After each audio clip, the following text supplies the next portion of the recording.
안녕하십니까. 새누리당 부산 동래구 출신 국회의원 이진복입니다.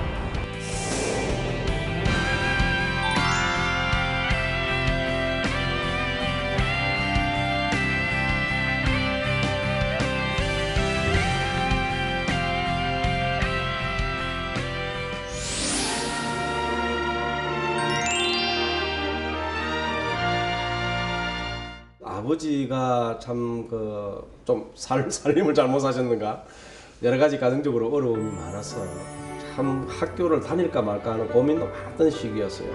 고등학교를 제가 실업계 고등학교인 국립부산계공업고등학교를 갈 수밖에 없었던 가장 큰 이유가 첫째는 학비가 너무 사고 거기 가서 공부 잘하면 장학금도 주고 독일에 유학도 시켜준다 그러니까 기계 공부를 갈 수밖에 없었죠. 그래서 뭐 그런 어렸 시절 학창시절 가정들을 이렇게 쭉 지켜보면 정말 비전이 없었던 학생 같아요.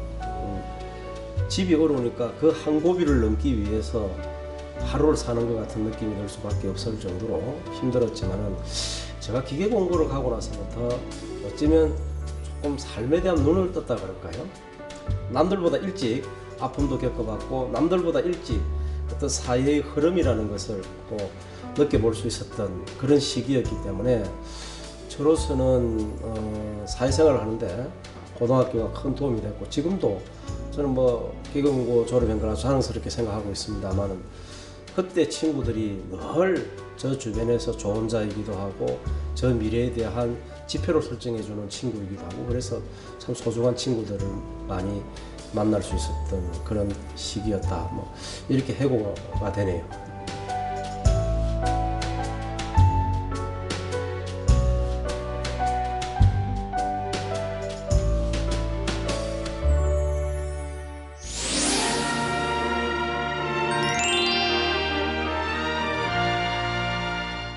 무슨 일이 있으면 책상에서 일을 하지 않았습니다.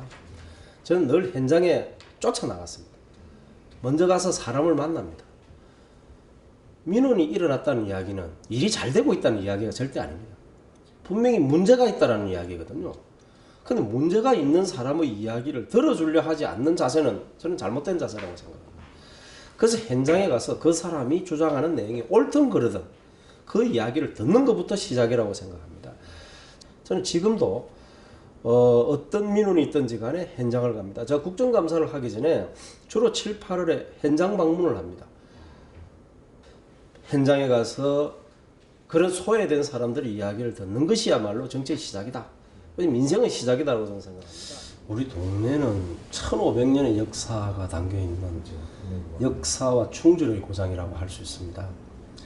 그러다 보니까 도시가 오래되다 보니까 어떻게 보면 삶이 좀 정체되어 있는 것 같다는 느낌이 굉장히 많이 들고요. 과거에는 부산 동네가 아니고 동네 부산이었습니다. 근데 어느새 부산 동네로 이게 자리매김을 했거든요.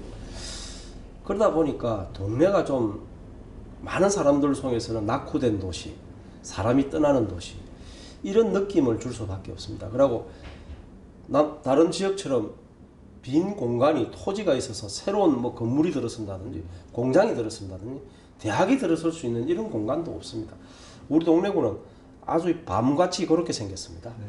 아주 그 도심 한복판에 있는 전형적인 그 오래된 도시의 형태를 가지고 있는데 이 도시를 새롭게 리빌딩 하지 않으면 희망이 없어집니다.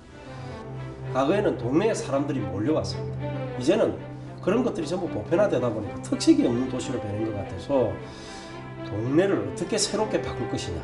그러면 사람이 중심이 됩니다. 동네에 사람이 오는 곳으로 만들기 위해서는 동네를 어떻게 바꿔야 되겠느냐. 그게 초점을 맞추고 있습니다. 교통과 교육, 그리고 관광도시로, 역사 관광의 도시로 다시 탈바꿈하는데 좀 더 많은 새로운 파라다임, 새로운 어떤 내용들을 그 속에 담아서 동네를 새롭게 재생시키겠다. 이런 열정을 좀 가지고 있습니다.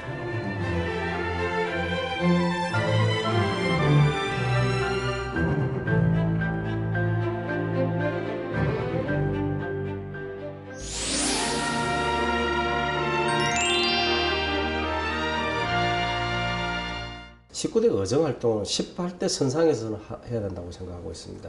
18대 때는 정무위원회에서 일을 했다면 지금 지식경제부로 경제위로 옮겼는데 우리 사회의 소기업들, 중소상공인들, 기업을 하면서도 뭔가 약자인 사람, 영업을 하면서도 뭔가 약자인 바닥에 있는 사람들을 위해서 무엇을 할 것인가에 제가 포커스를 맞추어서 움직일 겁니다.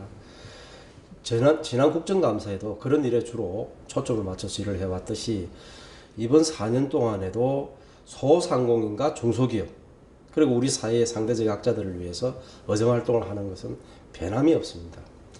또 개인적으로 하나의 바람이 있다 그러면 제가 아직도 뭔가 많이 부족하다는 생각을 많이 느낍니다. 그래서 좀 더 많은 전문가 그룹들과 자주 만나서 좀 전문가 그룹들의 생각을 듣고 그것을 국정에 반영시키는 노력을 좀 더 해야 되겠다라는 생각을 가지고 있습니다. 저는 이 정부가 정말 국민 행복을 위해서, 국민 통합을 위해서, 민생을 위해서 일할 수 있도록 저희 조그마한 힘이라도 보태서 이번 19대 4년의 임기 약 4분의 3에 해당하는 부분을 그쪽에 포커스를 맞춰서 열심히 해야 되겠죠. 그런 두 가지의 작은 소망이 있습니다. 나보다 약한 사람과 함께 살자 합니다. 근데 제가 이런 좌우명을 좌우명이라고 하기도 그렇지만은 제가 살아온 환경이 그런 것 같습니다. 늘 나는 내 주변 사람들이 힘없는 사람들이었고 그 사람들이 저를 도와줘서 오늘날까지 이렇게 오게 됐기 때문에 내가 그 사람들을 위해 살 수 있는 것이 뭘까 늘 그렇게 생각합니다. 제가 결혼을 하고 아이를 키워보면서도 늘 아이들에게 힘없는 사람을 괴롭혀서는 안 된다. 늘 힘없는 사람은 내가 도와주는 주체가 돼야 된다 라는 이야기를 아이들에게 늘 해놓았고 저희 집 아이들은 그래서 아마 싸움을 잘 안 했던 것 같아요. 지금도 저는 그런 측면에서 제가 아이들에게 제대로 된 목표를 준 거 아닌가 라는 생각이 들어서 앞으로도 우리 집 아이들이 정말 자기 욕심보다는 주변과 함께 사는 그런 사람이 되어주기를 바라고요. 저 또한 늘 있는 사람 편보다는 없는 사람 쪽에 서서 세상을 보려고 노력하겠습니다.